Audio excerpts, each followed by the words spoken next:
اور وہ جانور جس پر غیر اللہ کا نام لیا گیا ہو، جو جانور گلا گھونٹ کر ہلاک کیا گیا ہو، جو سخت ضرب کے ذریعے ہلاک کیا گیا ہو، جو اوپر سے نیچے لڑکتا ہوا گر کر مر جائے، جو کسی ٹکر اور تصادم سے ہلاک ہو گیا ہو، جسے کسی درندے جانور نے پھاڑ دیا ہو اور وہ مر گیا، تو ان کا کھانا حرام ہے، البتہ اضطرار کی حالت میں جبکہ جان کو خطرہ لاحق ہو ان کا اتنی مقدار میں کھانا جس سے جان بچ جائے جائز ہے۔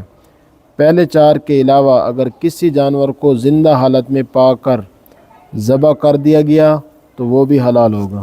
اس کے بعد تکمیل دین کا اعلان ہے، الیوم اکملت لکم دینکم۔ یہ قرآن کریم کی احکام کے اعتبار سے نازل ہونے والی آخری آیت ہے۔ اللہ تعالیٰ نے یوم عرفہ میدان عرفات میں اعلان فرمایا کہ اللہ تعالیٰ نے اپنے نبی محمد صلی اللہ علیہ وسلم پر دین کو کامل فرما دیا ہے۔ دین کے مکمل ہونے کا معنی یہ ہے کہ اللہ تعالیٰ نے کچھ مسائل قرآن کریم میں بیان فرمائے، کچھ احادیث میں، اور کچھ مسائل کے لیے قرآن و حدیث میں اصول بتا دیے جن کی روشنی میں باقی ماندہ مسائل کو نکالا جائے گا۔ اس کے بعد اہل کتاب کے ذبیحہ کا حکم، وطعام الذین اوتوا الکتاب حل لکم وطعامکم حل لہم۔ یہاں طعام سے مراد ذبیحہ ہے۔ اہل کتاب کا ذبیحہ مسلمانوں کے لیے حلال ہے اور مسلمانوں کا ذبیحہ اہل کتاب کے لیے حلال ہے۔ اہل کتاب سے مراد وہ لوگ ہیں جو کسی ایسی آسمانی کتاب پر ایمان رکھتے ہوں جس کی قرآن و سنت تصدیق کرتے ہوں، یعنی تورات، انجیل، زبور اور صحف ابراہیم و موسیٰ، لہذا یہود و نصارہ اہل کتاب ہیں۔ اس کے بعد عدل و انصاف کا بیان ہے، یا ایھا الذین آمنوا کونوا قوامین للہ شہداء بالقسط۔ اللہ تعالیٰ نے مسلمانوں کو عدل و انصاف کرنے کا حکم دیا ہے، دوستوں سے معاملہ ہو یا دشمنوں سے، عدل و انصاف کے حکم پر قائم رہو، نہ تو کسی تعلق کی بنا پر اس میں کمزوری آئے اور نہ ہی کسی دشمنی اور عداوت کی وجہ سے اس میں کمزوری آئے۔ یہود و نصارہ کے دعویٰ کی تردید، وقالت الیہود والنصارى نحن ابناء اللہ واحباؤہ۔ یہود و نصارہ کا دعویٰ تھا کہ ہم اللہ تعالیٰ کے بیٹے اور محبوب ہیں، چونکہ ہم انبیاء کی اولاد ہیں اس لیے گناہ بھی کریں تو اس پر ناراضگی نہیں ہوگی۔ ان کے اس دعویٰ کو باطل کرنے کے لیے نبی اکرم صلی اللہ علیہ وسلم کو خطاب کیا کہ آپ ان سے پوچھیں، اچھا پھر تم بتاؤ کہ اللہ تعالیٰ تمہیں آخرت میں عذاب کیوں دیں گے؟ سورہ بقرہ میں یہود کا قول مذکور ہے کہ اگر ہمیں عذاب ہوا بھی تو گنتی کے چند دن ہوگا۔ جب تمہیں خود بھی اقرار ہے تو کیا کوئی باپ اپنے بیٹے یا محبوب کو عذاب دیا کرتا ہے؟ اس کے بعد حضرت آدم علیہ السلام کے بیٹوں حابیل اور قابیل کی داستان ہے، وَاتْلُ عَلَيْهِمْ نَبَأَ ابْنَيْ آدَمَ بِالْحَقِّ۔ یہاں حضرت آدم علیہ السلام کے 2 بیٹوں حابیل اور قابیل کا ذکر ہے۔ آدم علیہ السلام اور اماں حوا جب دنیا میں آئے، اولاد کا سلسلہ شروع ہوا تو ہر حمل سے جڑواں اولاد پیدا ہوتی تھی، ایک لڑکا اور ایک لڑکی۔ ان کا آپس میں نکاح نہیں ہو سکتا تھا، یہ حقیقی بہن بھائی سمجھے جاتے تھے۔ دوسرے حمل سے پیدا ہونے والے لڑکے سے اس لڑکی کا نکاح جائز تھا۔ قابیل کے ساتھ جو لڑکی پیدا ہوئی وہ بہت خوبصورت تھی، حابیل کے ساتھ جو لڑکی پیدا ہوئی وہ کم خوبصورت تھی، اسی وجہ سے قابیل حابیل کا دشمن ہو گیا۔ وہ چاہتا تھا جو لڑکی میرے ساتھ پیدا ہوئی ہے وہی میرے نکاح میں دی جائے۔ آدم علیہ السلام کی شریعت کے مطابق ان کا آپس میں نکاح نہیں ہو سکتا تھا۔ آدم علیہ السلام نے اس اختلاف کو ختم کرنے کے لیے فرمایا، تم دونوں قربانی کرو، جس کی قربانی قبول ہو جائے گی یہ لڑکی اس کو دی جائے گی۔ حابیل کی قربانی قبول ہو گئی، قابیل کی قبول نہ ہوئی۔ قابیل کو اور زیادہ غصہ آیا، اس نے حابیل کو قتل کر دیا۔ اس کے بعد باغیوں کی سزا کا بیان ہے، انما جزاء الذین یحاربون اللہ ورسولہ ویسعون فی الارض فسادا۔